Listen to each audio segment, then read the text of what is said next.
There are only 2 number 1 large size nationals on I Delaware. sort of figured because that's the only one that looks like No, it's... Delaware there are 2.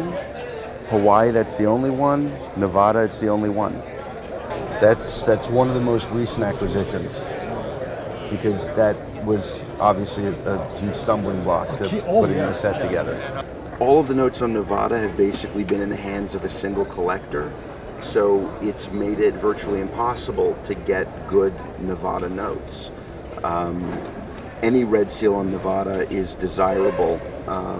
Any red seal other than Reno is very desirable.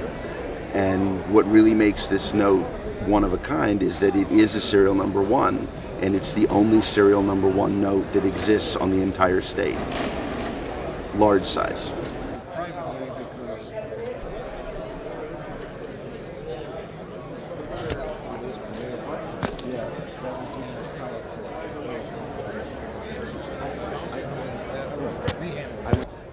Why did I select that one from New York?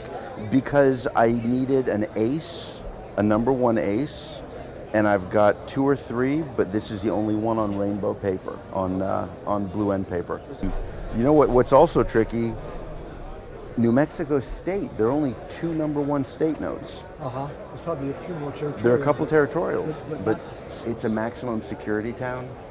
It's something that I had them put on the labels when I did an exhibit of notes from towns that have maximum security prisons. Still, I think they do. We always like to have a really cool note to bring to Memphis to show off. Sure. Genuine uncut sheet of 50-100, and they came 50-100. They weren't 4 notes on a sheet when you got to that denomination. It was just a 50 and a 100.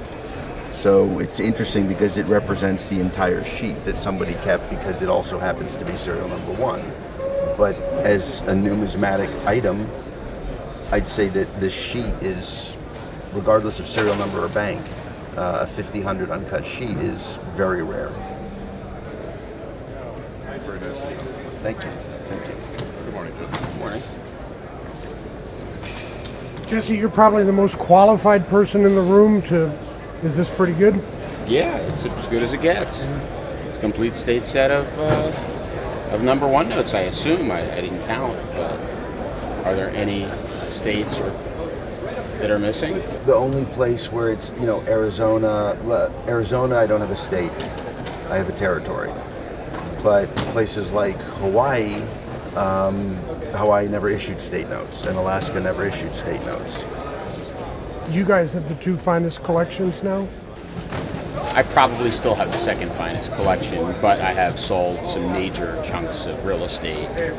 What's it like for you all to pursue this kind of lofty, almost unattainable collection? Every day's a treasure hunt. That's what's cool about it. On the other hand, it's sort of an addiction. And if you let yourself get carried away, you forget about what's really important. And, the only thing that's really important is family and kids. And it doesn't really matter because, it's all about having fun. Andrew I'm sure has had great fun putting together this wonderful collection. It's one of the best there is. It is the best there is. It's the best ever.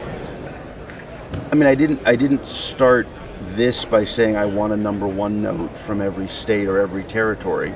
I started just by collecting nationals, and as you start collecting more and more and you learn more and you get deeper into history and the stats and what's available and what isn't, you change your priorities, or you shift your goals, or you add new goals. So at some point I realized, since the 2 most difficult to complete this set were Nevada and Hawaii, because there's only 1 serial number 1 note from either, I was able to acquire the Hawaii a long time ago, and this was always unattainable until recently. Very easy to ascertain the value of something that exists in quantity because it trades all the time. It's impossible to ascertain an exact value for one-of-a-kind items. And this set is loaded with one-of-a-kind items. I have to ask the question. Yeah. ballpark value of the entire collection? You know, you ask me this every time you interview me, and I'm going to give you the same answer that I always give you. Priceless.